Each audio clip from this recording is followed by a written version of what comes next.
Olá, caríssimos irmãos, eu sou o Leandro Cajado e você está no canal Ascese Catequese.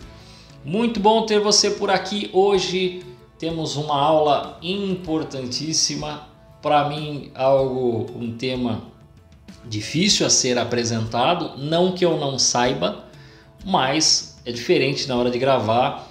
Eu não posso dar pequenas paradas. Por exemplo, se eu fizesse na catequese, eu posso consultar aqui, não que eu não tenha material de consulta aqui próximo, mas aqui eu tenho que ser dinâmico, eu tenho que pegar e falar de uma vez, eu não posso ficar enrolando. Tivemos as duas últimas aulas tratando da questão da sexualidade, né? Nós falamos, né, do sexo como um todo, né? Apresentamos como a coisa está deturpada, como já rompemos com o sexto e o nono mandamento. Então o retomar é só na individualidade, realmente você se convencer de que não adianta você ceder a pressões externas, você precisa interiormente compreender e aí então buscar estas virtudes, né? A modéstia, a castidade, a continência, autodomínio para superar, né? Nisso é lógico, eu mostrei o quanto não apenas a luxúria, mas a gula e outros prazeres, né, o consumismo e tal, dominam as pessoas. E a partir disso, se as pessoas se deixam se dominar, acabam, por conta até de sua fé, querendo fazer o casamento do pecado com a fé. E então querem justificar suas maldades. Nós não podemos fazer assim, né? Também mencionei da relação de homens e mulheres que hoje estão dominados por um materialismo, né? E chegam às vezes ao ponto de declarar aquilo que fazem, sei lá, né? Pegam lá, o homem pega e fala assim, eu tenho roupa tal, eu tenho carro tal, eu faço academia, faço isso, faço aquilo. A mulher fala, eu faço maquiagem, eu faço academia, eu tenho isso, tenho aquilo. Então as pessoas começam a declarar seus patrimônios ou a declarar o esforço que fazem para se cuidar, né, para encontrar alguém, e aí dizem que tem de ser bancados ou que não podem ser esquecidos por conta de razões unicamente físicas, de valores monetários. E nós não podemos ser assim, nós não podemos ser vendidos assim, porque isso me lembra muito quando eu trabalhava numa empresa que ela era similar à indústria. Na verdade ela tinha uma parte industrial, né? Então eles tinham uma lista de produtos para fazer um item, um produto específico tinha uma lista de itens. Essa lista de itens tinha lá porca, parafuso, não sei o que, produto químico, várias coisas para que esse produto fosse construído, feito, né? Então às vezes quando eu vejo esse pessoal falando, parece que eles pegaram, né, todas as coisas que eles fazem, aí eles olham todo o valor agregado, fazem um cálculo de custo e aí o valor deles é esse. Gente, vocês valem muito mais do que isso. Não pode ser apenas um valor nem estético isso daí, né? Porque ainda não é só isso, é assim, um valor material. Nós não temos só esses valores. Mas muitos de nós andamos dominados por essas coisas. Andamos conduzidos por isso, né? E como é que chegamos nisso? Por que chegamos nesse ponto? Por que as pessoas agora olham para o mundo e acham que o mundo tem de servi-la? O mundo tem de ser do jeito que eu quero. O mundo tem que fazer deste jeito e não de outro jeito. E é isso que nós vamos tratar hoje, quando a gente trata do gnosticismo e de como isso está atrelado, conduzido pelas ideologias modernas. Como é que isso aconteceu? Bom, para a gente falar de gnosticismo e as ideologias modernas, nós precisamos falar como é que a gnose surge.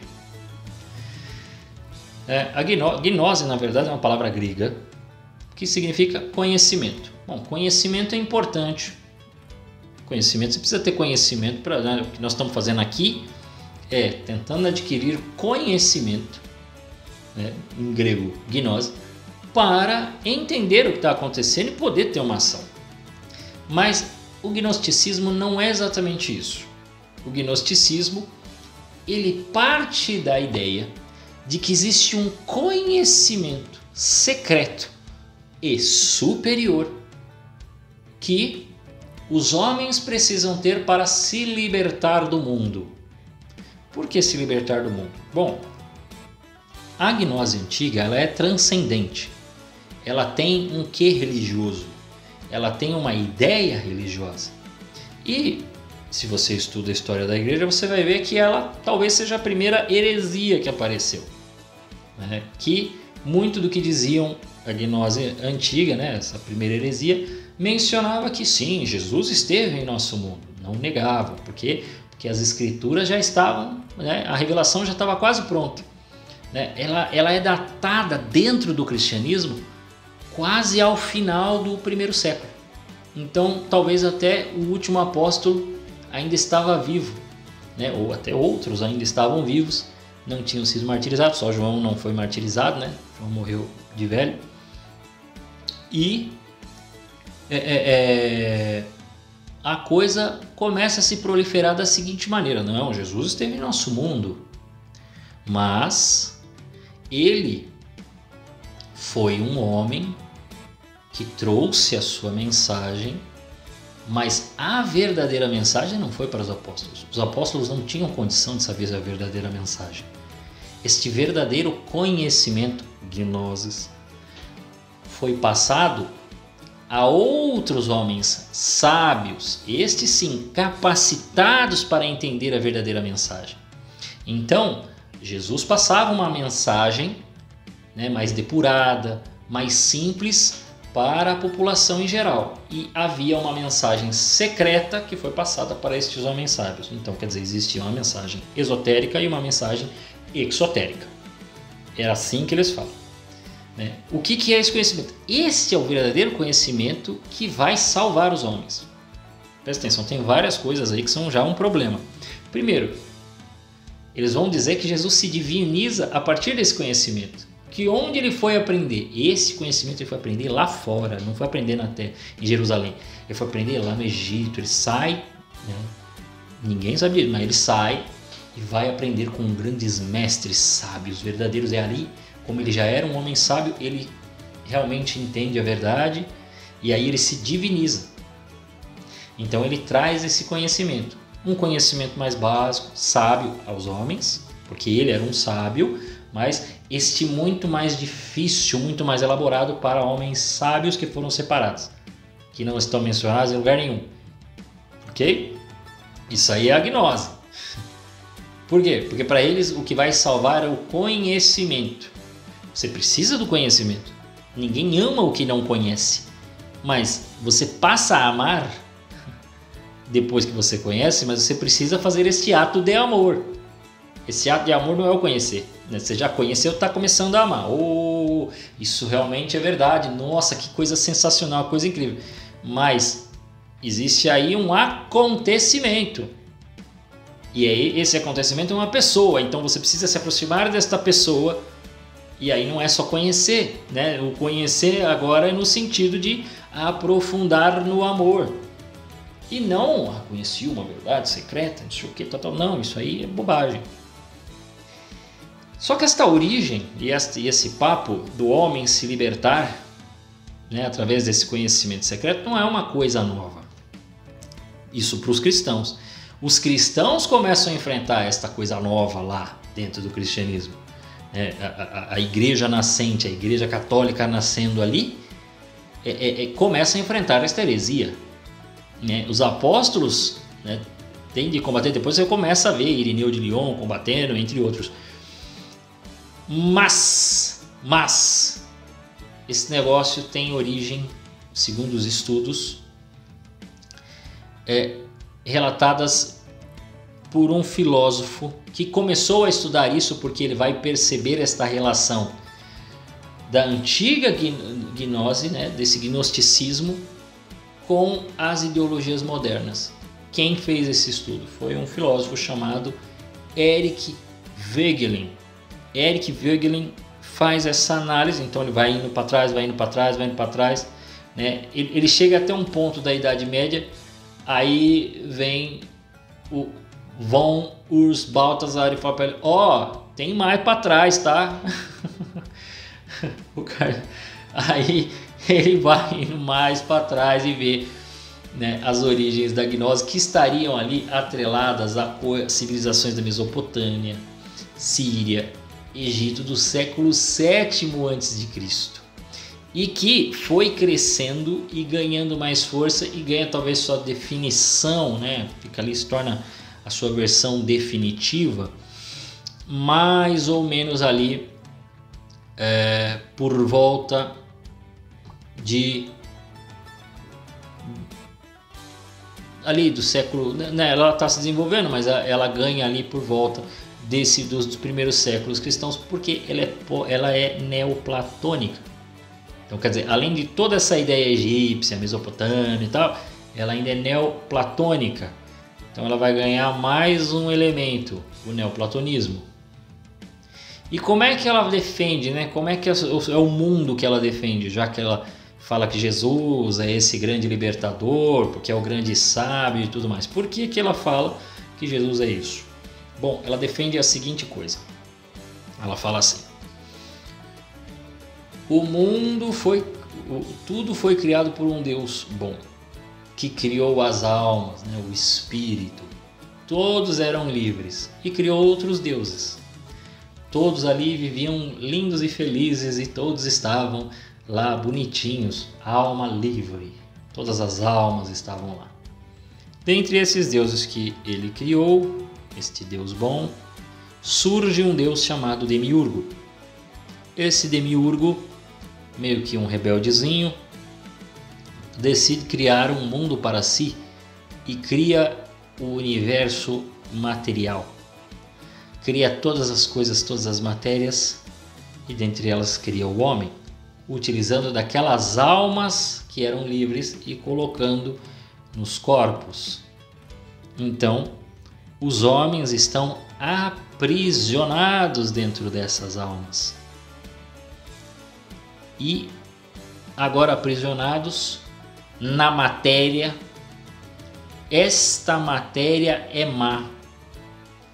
Mas ela não é má porque ela é substancialmente má. Entenda no sentido, substância quer dizer assim, um mal total.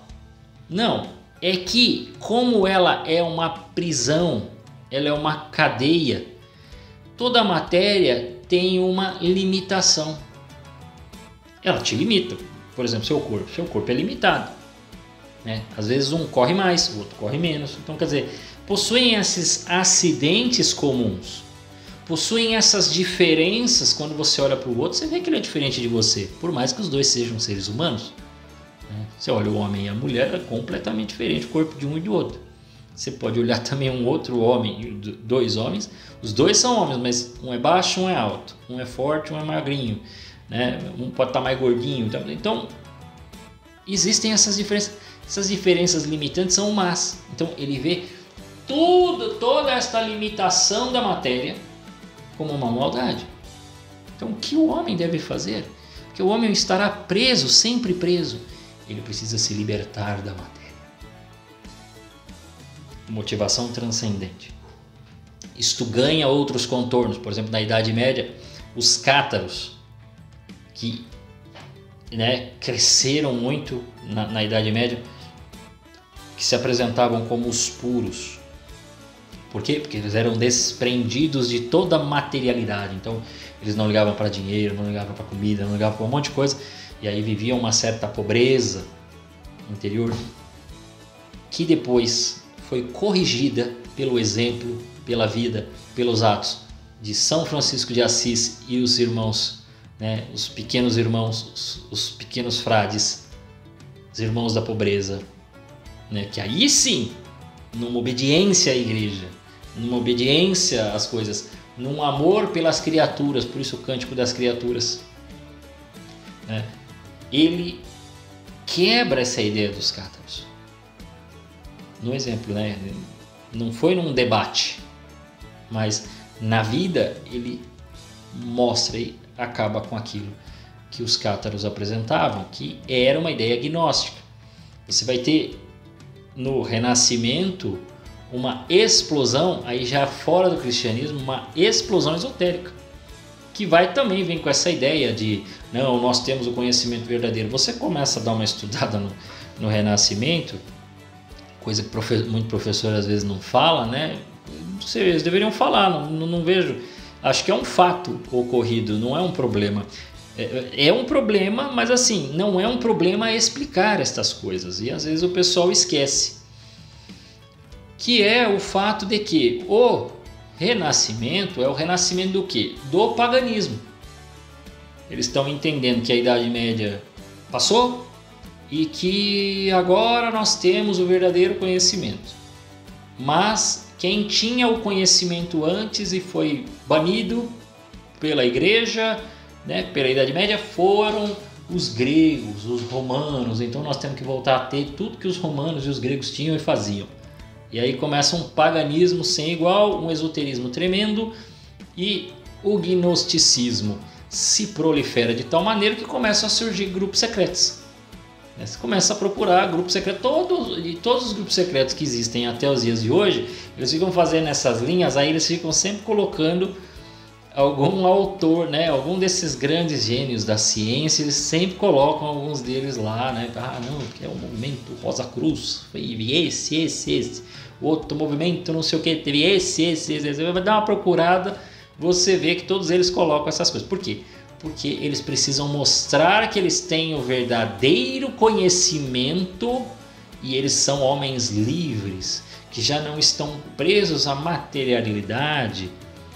Só que o ponto de virada, e que o próprio Eric Voegelin explica, é quando ele teve, né, primeiro ele teve algumas conversas com Hannah Arendt, depois com outros filósofos, e ele chega a algumas conclusões de que os movimentos de massa do mundo, né, moderno, contemporâneo, como por exemplo positivismo, progressismo, comunismo, nacional socialismo e qualquer movimento hoje em dia, vocês vão ver quando eu falar, né, principalmente esses movimentos ditos de minoria, que partem da mesma ideia essencial, ok?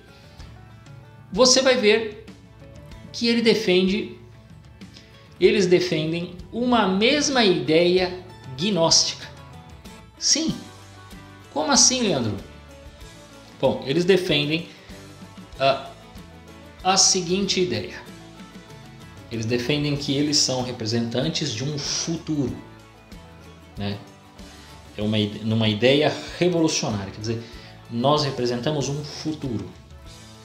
Este futuro que chegará é o mundo melhor. Mas este mundo melhor é antecedido por um mundo terrível, onde o caos habitou, onde a desgraça estava lá. E nós estamos agora no presente. Este presente é o tempo para a nossa libertação, para chegar no mundo melhor. Então nós temos que fazer tudo. Por quê? Porque este mundo é mau, o caos, o mundo mau, o mundo do demiurgo, que ainda que ele tenha organizado as coisas, ainda é o caos, porque nós não estamos no mundo perfeito, na ordem perfeita, né? No hiperurânio. Eles usam argumentos platônicos, tá, gente? Então nem tudo que está lá no Platão vai nessa ideia gnóstica. Platão não era gnóstico, mas como usa, então é o mundo das ideias. Eles pegam o mundo das ideias e colocam a perfeição está nas ideias, está lá nas almas. Mas quando Platão está falando de mundo das ideias, ele não está na ideia gnóstica, porque ele não é neoplatônico, né? Ele precisa passar para vir o neoplatônico, né? Então, só para você entender, a linguagem platônica é utilizada por esse pessoal, mas também é utilizada por gente boa, né? Por exemplo, Santo Agostinho usa muito da linguagem platônica, mas do jeito certo. Só para elucidar aqui, fica fácil para você de que as coisas não são tão simples assim, né, para nós definirmos. Aí você simplesmente vai lá, Platão não presta. Não, calma. calma aí, senão tu acaba com Santo Agostinho junto.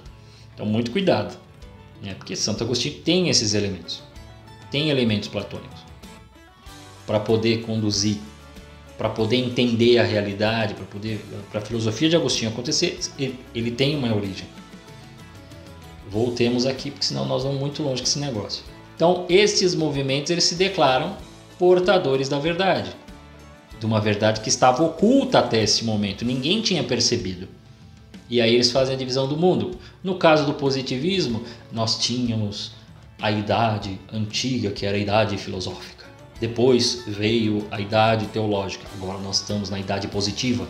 Mas nós estamos ainda no processo embrionário. Está começando. Então, quando chegar lá, nós vamos ter o mundo melhor. Como que será esse mundo melhor? É um mundo regido pela ciência, pela sabedoria. Todo mundo vai entender, todo mundo vai viver com a tecnologia e tal. Tá quase assim, né? Eu vejo que o pessoal fala assim que o positivismo foi derrubado, mas a gente vê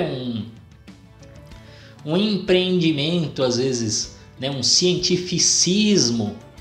Você fala, nossa, será que o Auguste Comte está vivo? Porque às vezes o pessoal que, né, porque você fale o que eu estou dizendo aqui para qualquer filósofo, para o pessoal aí fora, isso aí, quem liga para positivismo? Só a bandeira do Brasil. Aqui, farroupilha.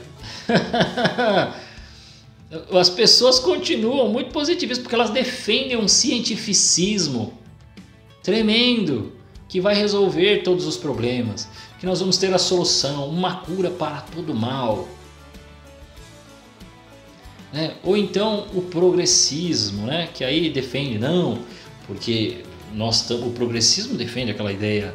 É que o progressismo não é exatamente, o progressismo tem essas vertentes, mas assim, e nas ideias assim, não, porque nós estamos numa completa evolução, então nós somos muito melhores do que eram as sociedades anteriores. Tudo que nós estamos definindo aqui é muito melhor do que era. Então o futuro vai ser melhor. Porque agora o que nós sabemos, os antigos não sabiam. O que nós conhecemos, os antigos não conheciam. Então nós somos muito mais evoluídos do que eles. Porque eles mal sabiam se limpar, mal tinham uma higiene como nós temos hoje. Mal tinham uma qualidade de vida como nós temos hoje. Mal tinham computadores, não tinham internet, não tinham esta velocidade para poder, né, tomarem decisões e conversarem com pessoas que estão longe, em outras fronteiras, como por exemplo aqui pelo YouTube. Então nós somos muito melhores. A evolução de nossa sociedade será muito melhor. Então nós temos que nos abrir, porque estaremos libertos de todas essas maldades que nós temos hoje, todos esses preconceitos que nós temos hoje. Nós estamos superando esses preconceitos. Olha os movimentos de minoria aí. Todo movimento de minoria é bem progressista. O comunismo. O comunismo tem 3 fases. Capitalismo, socialismo, comunismo. O que é o comunismo? Não, comunismo, se você perguntar para qualquer pessoa que defende o movimento, vai dizer assim, não existe comunismo no mundo. Aí a pessoa fala assim, mas e Cuba? Mas como assim? E Coreia do Norte? Como assim? E a China? Aí ele vai falar assim, não, lá não é. Mas como não é? Olha, não é. Pode ter chegado a alguma fase, né? Pode ter tido alguma ideia, mas se deturpou. Alguns, por exemplo, a China hoje tem um comércio. Como se não pudesse ter comércio, né? Não, o outro cometeu tal coisa, então ele já se perdeu, ele está muito mais nacionalista, então eles vão jogando para os lados. Por quê? Né? Porque o comunismo é o futuro. Né? E aí vem sempre aquele papo do não entenderam Marx, tal. Se o Marx estivesse vivo estaria com depressão, né? Porque ninguém entendeu. Mas é sempre assim, eles jogam para o futuro, né? O futuro é onde está. Por quê? Porque aí cada homem, cada mulher fará este mundo melhor, estará disposto, né, a viver neste mundo melhor que vai conduzir os homens e as mulheres, e cada um dará o seu... como é que eles falam? Cada um fará, né, verá aquilo que ele tem de bom para fazer e doará, né, fará pelo todo. Isso não é Marx, tá? Isso é Proudhon. Tem gente que fala, não é o Marx que fala isso, não, é o Proudhon. Que cada um, eu tenho tal habilidade, tal qualidade, então eu vou me colocar pela comunidade, Então cada um fará o seu melhor, né, para o todo. Né? Então este será um mundo melhor, que ninguém vai, né, mais pensar maldade, ninguém vai mais ter, né, preconceitos, né? Não haverão mais diferenças de classe, não haverão mais, haverá uma igualdade de todos os lados, todos serão iguais. Né? Então veja, sempre tem. Então quer dizer, alguém aí no meio do caminho descobre o mundo melhor, ou conhecimento. Ou conhecimento, né? O cara descobriu esses conhecimentos e então ele agora tem que apresentar para a sociedade. E precisa fazer esse mundo melhor, porque ó, quem é que não quer mundo melhor? Você quer mundo melhor, não quer? Quer ou não quer? Todo mundo quer. Você não quer que o mundo melhore? Você quer que continue guerra? Você quer que continue gente passando fome? Lógico que não. Então quando chega um cara, né, aqui agora você começa a entender, já que é pelo fim da treta, porque isso aqui não é só aula de catequese, aula de filosofia, aula de história, catequese pelo fim da treta. Aqui tu começa a entender porque as pessoas votam em algumas pessoas. Entende? Quando o cara chega com o plano, oh não, estamos fazendo aqui pela sociedade, porque nós queremos a igualdade das pessoas. Então, para ter esta igualdade, as pessoas se libertarem, ficarem livres, não mais do corpo material, do sistema. O sistema é mau. Então nós precisamos nos livrar, porque esse sistema vigente, atual, arcaico, ele nos afasta do verdadeiro conhecimento. Pode ver, né? Quando a igreja se pronuncia verdadeiramente, como é que a mídia fala? Não, porque eu conheço, é obscurantismo. Não, porque isto é notícia falsa. Para quê? Para que as pessoas não se pronunciem mais e deixem o verdadeiro conhecimento acontecer, porque quando o pessoal vem com essas coisas, eles estão atrapalhando, eles estão mantendo toda essa estrutura maligna que afasta os homens, que cria homens e mulheres aí, ó, longe da verdade. As pessoas estão sendo enganadas. Nós estamos aqui como representantes da verdade e vamos trazer a verdade para vocês, né? Por isso, pare de ouvir o que as redes sociais falam, pare de pegar esses vídeos desses caras no YouTube. É só o nosso jornal aqui que diz a verdade realmente, porque nós somos representantes da verdade e nós também estamos trabalhando pelo mundo melhor. Então nós temos que banir, né? Os caras têm que derrubar, ó, avisem o pessoal do jurídico lá do governamental, né? O superior para, não, tem que calar essas vozes, cara. As vozes tem que ser caladas, porque esse pessoal tá cometendo desinformação. Temos que tirar esse pessoal do poder. Esse pessoal aí não pode ter chance de falar. As pessoas têm que ter direito de se comunicar. As pessoas têm que ter. Aliás, as pessoas têm que ter o direito, né, da liberdade de expressão. A liberdade de expressão as pessoas têm que ter, mas não essas pessoas. Não essas pessoas que defendem estas coisas, que estão contra aquilo que é bom para a sociedade, que nós entendemos que é bom para a sociedade. Aí quando você se pronuncia como um cristão, as pessoas atacam você, que estava achando que o pessoal só ia atacar por causa, né, de disputas políticas. As disputas políticas, sim, tem muita gente que é calada aí. Mas recentemente aí, ó, né, estamos lá tendo problema. Guatemala? Não, Nicarágua. Nicarágua, os discursos lá do ditador da Nicarágua é o quê? Que os padres, as freiras, as rádios, jornais católicos estavam dizendo o quê? Notícia falsa. Eles estavam dizendo notícia falsa. Eles estão agindo pelo ódio. É um grupo do ódio. Você vê como os termos são os mesmos. Mas aí quando pergunta para ele, não, porque nós estamos trabalhando pelo mundo melhor. Por quê? Porque na cabeça do ditador da Nicarágua, ele sabe o que é melhor para a população. As pessoas não sabem. Ou como a gente ouviu no período da pandemia, o que era prefeito, acho que da Uberlândia, acho que é da Uberlândia, que foi presidente do Atlético Mineiro também, que aí até se candidatou, mas perdeu, né, a candidatura aí. Ele pegou e falou, ele falou assim: as pessoas votaram em mim para eu administrar. Bom, até aí tá certo. E decidir por elas. Então eu sei o que é que tem que fazer. Sabe mesmo? Às vezes a gente não sabe. Não é o cargo que define que você sabe. É você que pode saber ou não saber. Então eu estou dando esses exemplos aqui para você ver como as pessoas adquirem, ainda que eles nem saibam. Eu duvido que o Khalil saiba o que é gnosticismo, né? Mas ele se considerou o homem chamado por algum, né? Eu sei o que é a verdade agora e eu vou conduzi-los, ainda que isto tenhamos que sofrer.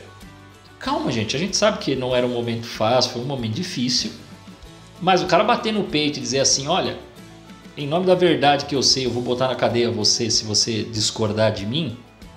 Você vê que nós estamos com um problema moral muito sério, né? E para completar, porque isso vai ter distorções que a gente vai ter que tratar mais para frente, mas hoje eu já trato um pouco disso. Quando nessa discussão gnóstica, agora nós vamos para o ponto mais polêmico, que a gente chega aqui na questão da gnose. E eu não sei, ninguém nunca falou isso. Não conheço vários autores, converso com várias pessoas, né? Padre Zé Eduardo, que trata desse tema, entre outros. E eu vou colocar aqui. A ideologia de gênero é completamente gnóstica. Por quê? Porque ela é um ódio contra a criação. Total. O que é que uma pessoa que diz ter um gênero, mas ter o corpo de outro gênero, ao qual ela apenas identifica como identidade biológica? Ela se diz, no caso, né, vou pegar um exemplo aqui, um homem preso, né, no caso uma mulher que quer ser homem. Diz que é um homem na alma preso num corpo de mulher, ou o contrário, o homem quer ser mulher. É um homem, né, uma mulher presa num corpo de homem.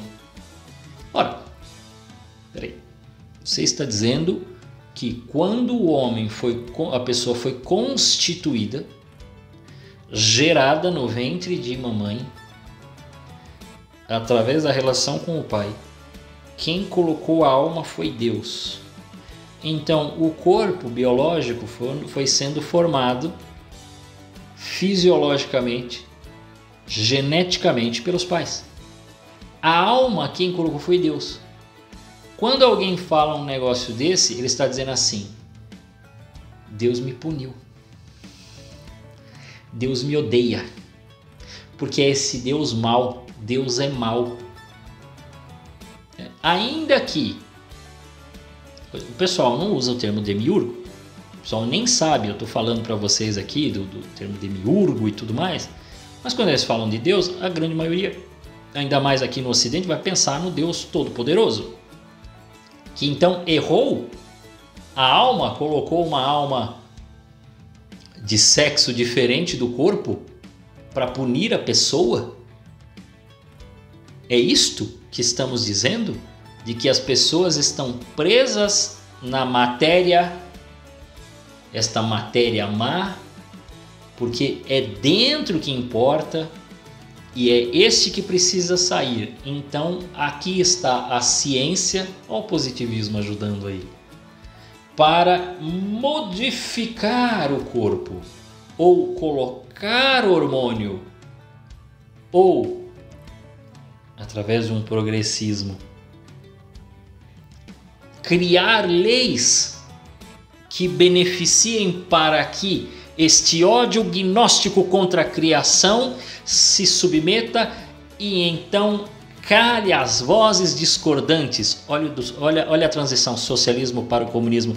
Cale as vozes discordantes que se opõem a esta mudança de que nós tínhamos homem e mulher, agora a gente tem homem, mulher, agora você tem qualquer coisa aí, vários gêneros. E então nós precisamos mudar a sociedade num todo para chegar nesse mundo melhor. Primeiro, na linguagem, então tem que criar uma linguagem própria para tudo isso, porque nós não podemos manter esta linguagem, né, arcaica, esta linguagem do sistema, esta linguagem que se opõe ao verdadeiro respeito, à verdadeira igualdade. Nós precisamos mudar as leis para que todas as pessoas possam se sentir incluídas. E é esse aí o grande problema. É completamente gnóstico. Veja, eu peguei um pouco do positivismo, um pouco do progressismo, um pouco do comunismo. Ah, Leandro, você não falou do nacionalsocialismo. Bom, é a parte da eugenia, né? Na qual, não, mas para dar o verdadeiro direito, então tem que matar os bebês no ventre de suas mães. Não, quando tiver velhinho, até por uma questão, eles não falam isso, tá? Até por uma questão de aposentadoria, a gente vai desligando aí, né? Vai dando sorinho para um, para outro, para também, até para as pessoas terem a liberdade de poderem viver as suas vidas e não ficarem presas ali cuidando de uma pessoa que já não tem mais nada a oferecer para a sociedade. Olha o materialismo preso aí. Fora, não, mas nós precisamos modificar a genética, tirar, quem sabe, criarmos ventres fora do corpo das mães e a gente possibilitar que estas crianças que serão geradas nestas máquinas, assim, não tenham as doenças hereditárias dos seus pais. E aí, não tendo mais doenças, o crime é ter filho dentro da barriga. Olha aí, todas. Né? É por isso que é muito difícil falar, né? Você identificar todo mundo, você falar assim, tudo comunista. Porque ó, eu peguei um pouquinho de cada uma das ideologias e todas elas propondo um mundo melhor. Quer dizer, propondo uma manipulação humana, uma autodivinização humana que não fala de Deus, que ela é completamente materialista, mas ela se identifica como o representante do bem, o representante da verdade, não mais eu e você que defendemos a verdade e nós nos submetemos. Preste atenção à diferença. A igreja e os cristãos pregam o evangelho, trazem a verdade, defendem a verdade e morrem por ela. Estes homens e mulheres não. Estes daí gnósticos, eles defendem estas coisas que eles dizem ser verdade e eles estão dispostos a te matar, se for necessário, para que eles possam subjugar todos aqueles que estão contra. Criar, né, naquela fase de capitalismo, socialismo e comunismo, para que tenha esta transição do mundo que está mal para o mundo melhor. Este período de transição, quando nas três fases chama-se socialismo, é calar as vozes discordantes, criando assim uma ditadura que não é a ditadura do proletário, é a ditadura do relativismo a princípio, mas do relativismo entra para uma alteração da verdade e depois a imposição de que é isso que tem que ser aceito. Quando, por exemplo, o STF vai lá e assina que a linguagem neutra tem de ser, sim, estudada e não se pode proibir porque é inconstitucional. Né? É completamente gnóstica essa ideia quando falam isso. Eu espero que você tenha entendido até onde a gnose chegou, o que estão trazendo e como todos esses movimentos, né, estas ideologias chegaram até nós. Não sei se você já tinha pensado isso. Eu não me lembro de alguém ter falado de que, né, era completamente gnóstica a ideologia de gênero. É claro, volto aqui só para finalizar, que lembre-se, gnose é uma palavra grega que designa sabedoria, capacidade de alcançar. É que o movimento, o gnosticismo, deturpou e quis elevar como um conhecimento secreto possível para libertar os homens. No período transcendental, né, quando se falava de religião, de fé e tudo mais, era o homem sair deste corpo que era mau e se livrar do demiurgo e ir para o mundo das almas. Hoje é o homem quebrar o sistema e conseguir fazer o mundo melhor nesta terra. O céu se faz aqui. É aqui que vai ter o mundo melhor. E não mais esse mundo, né, que se fala, que os cristãos falam de céu. Nada disso. Não. É nessa terra aqui que nós vamos fazer o mundo melhor. Ufa, talvez essa, eu acho que do curso é a aula mais difícil porque ela tem muito detalhe histórico, filosófico, científico, e é realmente trabalhoso falar disso aqui, né? E fazer essa juntada de coisas, mas eu espero que você tenha entendido. Se você não entendeu, depois coloque perguntas aí, né? Quem sabe, se for necessário, a gente faz vídeos extras para tentar explicar um pouco melhor, né? Ainda melhor tudo isso, tá bom? A todos vocês, que Deus os guarde.